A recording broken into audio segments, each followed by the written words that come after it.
하나님 말씀 한 절 읽도록 하겠습니다. 히브리서입니다. 히브리서 11장입니다. 히브리서 11장 16절 말씀입니다. 한 절만 제가 읽겠습니다. 히브리서 11장 16절. 그들이 이제는 더 나은 본향을 사모하니 곧 하늘에 있는 것이라. 이러므로 하나님이 그들의 하나님이라 일컬음을 받으심을 부끄러워하지 않으시고 그들을 위하여 한 성을 예비하셨느니라. 네. 사실 이제 서재순 선생님 제가 뵙지 못한 분입니다. 제가 이제 오늘 새벽에 일어나 보니까 소천하셨다는 글이 이제 전화기 올라와 있었고 아침에 우리 한영미 권사님과 통화하면서 처음 전해드린 분이 바로 서재순 순도님입니다. 그래서 그분과 제가 가진 스토리가 따로 없어요. 스토리가 따로 없기 때문에 이 시간은 가장 객관적이고 가장 정확한 성경을 가지고 처음부터 말씀을 드리고 싶습니다. 지금 지난주부터 저희 교회 관련해서도 계속 두 분, 이번 주에 한 분, 벌써 이제 3월 들어와서 세 분이 소천을 하셨거든요. 그런데 우리 이제 남아 계신 우리 슬하의 자녀분들, 소천하신 분의 세계 자녀분들에게는 정말 일생일대에 한 번밖에 없는 사건이에요. 말 맞죠? 한 번이에요, 한 번. 어머님이 이제 생을 마감하시고 돌아가신 사건은 한 번밖에 없는 사건인데 또 다시 올 수 없는 사건이에요. 그래서 저는 여기다가 좀 강조해서 절대라는 단어를 붙여봤어요. 절대 사건입니다. 사건이라는 단어가 부적절할까요? 저는 그 절대 사건 이렇게 좀 부모님의 소천을 좀 이해해봤고요. 절대 사건이기 때문에 절대적으로 남는 게 있어야 할까요? 2박 3일 벌써 어제 밤에 소천하셨기 때문에 벌써 둘째 날이 됐어요. 그리고 실제로 제가 알기로는 오늘 오전에 장례 빈소를 뿌렸기 때문에 오늘 많은 분들이 특히 늦은 오후부터 다녀가시겠죠. 사실 이 시간부터 조문하신 분들이 많이 오시고 탔습니다. 근데 모든 장례 절차도 중요하겠지만 우리 돌아가신 서재순 할머님은 성도로 살다가 하나님 자녀로 부름받아 주기 때문에 가장 기념비적인 그런 시간도가 바로 예배의 시간입니다. 살아생전에 고인 드렸던 예배를 남아있는 이 성도님과 함께 드리는 시간입니다. 그래서 이 시간에 길지 않은 시간이지만 제 표현이라면 메시지, 익숙한 단어라면 말씀이죠. 하나님 말씀, 말씀 중에 주는 메시지가 마음에 남는 그런 시간이 되었으면 좋겠습니다. 이런 질문부터 해보겠습니다. 세상에서 제일 귀한 것이 무엇이냐? 저마다 지금 떠오르는 게 있겠죠. 우리 안건희 소주사님께서는 뭐가 떠오르실까요? 나한테 제일 귀한 거. 결혼한 지 얼마 안 됐는데 와이프 맞아요. 제일 귀한 거. 저마다 이렇게 머릿속에 떠오르는 귀한 것들이 있겠죠. 그런데 아까 말씀드렸듯이 저는 이제 성경을 가지고 말씀이 걱정했습니다. 가장 정확하고 진실되고 객관적인 말씀, 하나님의 말씀인 거죠. 세상에서 제일 귀한 것이 무엇이냐 한다면 주 하나님과 그 하나님이 보내신 구원자 그리스도를 믿는 것이 가장 귀한 거예요. 왜냐하면 누구를 막론하고 한 명도 예 없이 뭘 통과해야 될까요? 알면서 죽음을 통과해야 돼요. 믿는 자, 그래서 믿는 자와 믿지 않는 자의 길은 결국에 달라요. 죽을 때. 믿는 자는, 그러니까 믿는 성도는 히브리서 11장 11절 아까 읽은 말씀처럼 더 나은 그냥 하늘나라의 인도 받아가는 거예요. 그래서 믿는 성도의 죽음은 이제 오히려 하나님의 영원한 위로, 영원한 부르심, 영원한 초청이 되는 거거든요. 모든 수고가 단번에 끝나는 시간이에요. 젊었을 때는 내 몸, 마음껏 움직이면서 살겠지만 무슨 정도만 나이 들어서 사실 노년기가 되면 몸이 무겁잖아요. 몸이 무겁고 어쩔 수 없이 자녀들에게 몸을 의탁하면서 돌봄을 또 받게 되거든요. 의식이 됐을 때는 그것 또한 어쩌면 짐이 셨을 거예요. 건강을 이루시고 이스라엘 자녀 후손들에게 돌봄을 받는 게 그게 서재순 부모님 할머님께도 짐이 셨을 것입니다. 그런데 소천하셨다. 이 말은 그 짐을 보셨거든요. 육신의 짐, 병의 짐, 삶의 짐 다 보고 하나님의 영원한 위로와 초청을 받아서 하나님 나라로 가십니다. 근데 반대로 불신자들은 어떻게 됩니까? 믿음이 없는 자, 믿지 않는 자, 주 하나님과 그 다음에 계신 그리스도를 믿지 않는 자들은 죽음이 두렵겠죠. 내세, 죽음 이후의 내세를 확신할 수 없기 때문에 두려움만 가지고 가는 겁니다. 그래서 우리 성도의 죽음은 어떤 경우에도 불행이 아닙니다. 절대 불행이 아니고요. 물론 이제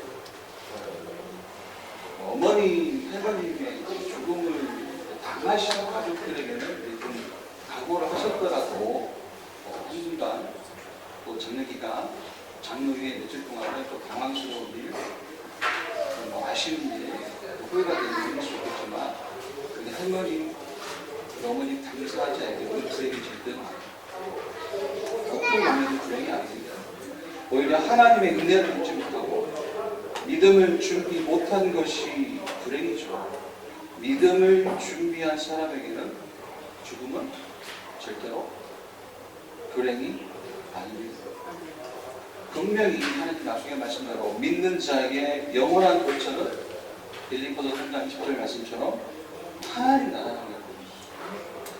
그래서 고서재순 성도님께서는 믿음 안에서 살다 가셨기 때문에 사람이 받을 복 중에서 가장 큰 복을 받으셨습니다. 이것 확신하시기 바랍니다. 그리고 이제 남은 저희에게 이제 필요한 말씀이 있겠죠. 이제부터는 이제 다시 남은 저희는 하나님 말씀을 따라 응답을 받아요. 우리 성도님은 소천하신 성도님께 응답받고 가시고 남아있는 저희도 하나님 말씀을 따라 응답을 받아야 되겠습니다. 남은 저희의 삶도요 반드시 하나님 말씀대로 되는 거예요. 그래서 여기서도 이 시간에서도 이 장례 중에서도 말씀을 받고 가요. 메시지를 받고 가요. 그래서 우리가 이 시간을 갖고 있는 겁니다. 앞선 얘기대로 서재순 성도님은 하나님의 영원한 위로와 축복을 받으신 것 다시 확인하시고요. 이제 남은 가족과 성도들은 이제 남은 삶 동안에 이제 하나님이 주시는 것을 기억하고 가지고 살아가야 되겠습니다. 먼저 우리는 복음을 붙잡아야 돼요. 복음을 누리고 가야죠. 복음이 뭘까요? 좋은 소식입니다. 영어로 굿뉴스예요. 복된 소식입니다. 인간에게 복된 소식이 뭘까요?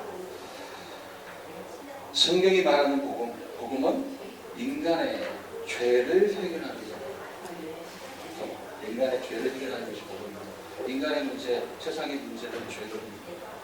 그런데 오해하지 마십시오. 여기서 말하는 죄는 사람이 가지고 태어나는 원래 가지고 있는 어려운 한자를 쓴다면 생내적인 나면서부터 가지고 태어나는 문제를 얘기합니다. 그래서 성경에 말하는 죄는 몇 군데만 보겠습니다. 에베소서 2장 쓰여진 대로 인간이 하나님을 떠나버립니다. 인간이 하나님을 떠나서 심지어는 하나님과 영적으로 분릴 되고 단절되고 거기서 끝나는 것이 아니라 원수가 되어버립니다. 그래서 골로새서 6장 13절은 하나님 떠난 인간은 이제 흑암의 저주의 권세가 있다고 합니다. 결국 요한복음 8장 44절 말씀대로 하나님 떠난 인간이 이제 악한 영이죠. 인간에게 하나님을 떠난 타락을 가지고 하나님을 떠나게 한 그 악한 사단 마귀의 종노릇을 하게 된다고 말씀하고 있습니다. 죄가 뭡니까? 하나님 떠나서 사단 마귀에게 종노릇하는 이유 속에 이 멸망 상태 속에 살아가는 것이 하나님 만나지 못하고 사는 것이 복음입니다. 복음은 이 죄를 해결하는 복음이에요. 이 복음이 이제 하나님이 보내신 구원자 예수 그리스도예요. 이 예수 그리스도가 죽고 부활하심으로 죄에서 저와 여러분이 나를 구원하셨다. 이게 복음입니다. 이 복음이 믿어지면 그게 복중의 복음입니다. 저와 여러분은 그래서 매일 믿지 않는 자라면 당연히 믿으셔야겠고 이미 믿는 자라면 매일 이 복음이 나의 시작이 돼야 돼요. 나의 힘이 돼야 돼요. 하나님이 주신 복음 예수 그리스도에게로 매일 돌아서고 이 속에 들어가는 삶이 돼야 되는 소리입니다. 다음은 이제 기도를 누리고 가는 거예요. 성도의 삶은 이제 기도거든요. 기도에 대한 설명이 많이 있겠지만 가장 첫째로 기도는 하나님이 주신 복음을 매일 마음과 생각 속에 담고 간직하는 거예요. 이해가 어려우시면 앞서 제가 복음 얘기 그 마지막과 같은 얘기죠. 그러니까 이렇게 설명드릴까요? 이 복음 하나로 내가 충분하고 만족한 자부터 내가 살아 그 얘기입니다. 그게 기도입니다. 그런 다음에야 하나님이 원하시는 일을 구할 수가 있게 되는 거예요. 내 기도 제목보다 앞선, 내 소원보다 앞선 하나님이 응답하시겠다고 주신 기도가 있거든요. 그 기도를 찾아서 집중하게 돼요. 그러니까요, 진짜 복음 하나로 충분하다고 하고 나서요. 그래서 내 기도 제목보다 앞선 하나님 주신 기도를 찾아서 집중하게 되는 거예요. 여기에 반드시 약속하신 하나님 나라가 있는 거예요. 이 기도의 비밀 여러분 계속 살아가시기를 축원드립니다. 끝으로 복음 기도 마지막으로 전도 누리고 가는 거예요. 전도는 이제 내가 모든 것을 삼고 있는, 내가 전부로 삼고 여기고 있는 그 복음을 모든 곳에 예를 들면 적용하는 거예요. 그걸 우리는 이제 강단에서는 우리 교회 강단에서는 24 모든 범사에 모든 사람에게 복음을 24 적용하는 것이다. 저도 부산에서 한 분이 전화 주셔가지고 가족들이 좀 신방을 했다가 며칠 전에 다녀왔는데 병중에 계신 분, 나이도 많으시고 사는 날이 없다고 교회 다닐 수 없는 분인데 목사가 간다고 했을 때 뭘 기대했을까요? 안수 한 번에 일어나는 거예요. 저도 그런 본능 가지면 좋겠어요. 그런데 제가 그렇게 다른 말씀 안 하고 마태복음 9장 2절 말씀 보셨습니다. 중국 병자에게 예수님이 네 죄 사함을 원하는 그 믿음을 보시고 죄 사함을 원하는 말씀하셨어요. 그들이 사는 날이 없다는 것이 병 때문이 아니고 하나님 떠나기 때문에 사는 날이 없는 것이다. 그렇게 눈을 떼면서 죄 사함을 받으라 말씀드리고 죄가 무엇인지 설명드리고 죄를 받는다는 것이 무엇인지 복음이 무엇인지 말씀드리고 같이 기도를 하고 그런 시간을 가졌었습니다. 그러니까 모든 범사에 모든 사람에게 내가 가진 복음을 이제 쉽게 얘기하면 적용하는 것이 전부입니다. 그래서 누가 전도를 할 수 있어요? 반드시 복음을 가진 자만, 복음을 누리는 자만 할 수가 있습니다. 예, 이것 확신하시면 돼요. 뭐냐면 세상의 답은 복음이죠. 그리고 이 복음으로 세상에 답주는 자가 필요하다. 그 답주는 자가 누구냐? 복음 가지고 누리는 나다. 이거 확신하시면 됩니다. 또 세상에 필요한 다 복음을 2, 3, 7 나라에게 전하면 그게 선교고요. 우리 후대를 이런 전도자로 세워가면 그게 연문순례입니다. 제가 다른 말을 하고 있는 게 아닙니다. 제가 다른 말을 하고 있는 게 아니라 저와 여러분 이제 하나님의 영원한 계획이 내 삶의 본론이 되는 자로 살아가야 한다는 겁니다. 오늘 서재순 순교님의 장례를 통해서도 하나님 말씀을 따라서 응답받는 여러분 되기를 축원드립니다. 뵙겠습니다. 기도하겠습니다. 생사화복의 주권자이신 하나님, 오늘 서재순 순교님 죽음이 주 안에서 만든 복된 죽음이 되게 하시니 감사합니다. 이 시간 장례 예배로 함께 모인 우리 가족들과 순교님들이 땅의 것, 육신의 것이 아니라 위의 것, 영원한 것을 바라보는 시간 되게 하시고 하나님 말씀을 따라서 평생 우리를 응답을 받은 자는 귀한 시간 되도록 축복하여 주옵소서. 예배로 인도받는 장례 절차 축복하여 주시고 마지막까지 살아계신 하나님 영광 받으시는 정말 되도록 역사하여 주옵소서. 이제는 예수 그리스도의 은혜와 아버지 하나님의 사랑과 성령의 내주인도 역사하심이 이전에 함께 모여 주께 예배한 귀한 가족들과 우리 성도님들과 계속되어질 모든 장례 절차 위에 이제로부터 영원까지 항상 함께 있을지어다. 아멘.